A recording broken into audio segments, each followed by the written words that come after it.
Have you ever encountered a frustrating error while working on your web projects? If so, you're not alone. Today, we're diving into a common issue related to content security policy violations, specifically the script-src none error. I completely understand how bewildering it can be to face an error you've never seen before. This particular issue can leave many developers scratching their heads, especially when they just want to see their code in action.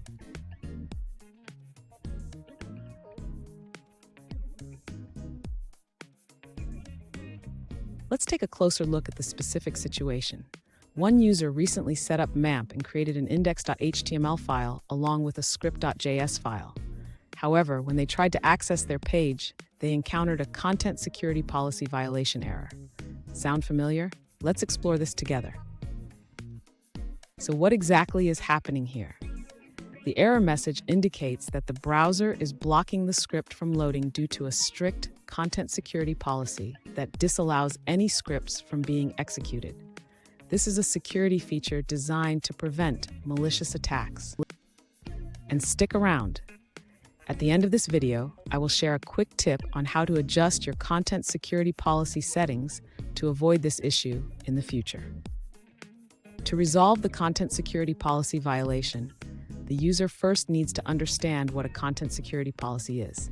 It is a security feature that helps prevent various attacks, such as cross-site scripting.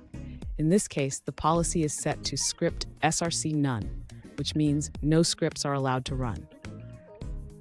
Next, the user should modify the content security policy to allow scripts to run. This can be done by adding a meta tag in the head section of the HTML file. The user can set the policy to allow scripts from the same origin. After updating the HTML file, the user should save the changes and refresh the browser. This will apply the new content security policy and should allow the script to load without errors. Finally, the user can check the console again to ensure that the error is resolved. If everything is set up correctly, the console should now display "Works" from the script, indicating that it has loaded successfully. Fun fact, content security policy was introduced to help combat cross-site scripting attacks. It's like having a security guard for your website. Now, let's look at the answers provided by other users. One user shared a simple solution. They realized they had turned off JavaScript in their browser and forgot to enable it again. They suggest that anyone facing a similar issue should check their JavaScript settings. Here's the quick tip I promised.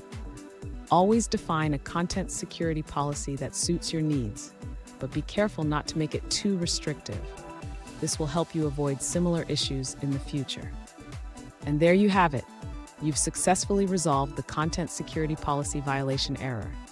Remember, understanding these policies can greatly enhance your web development skills.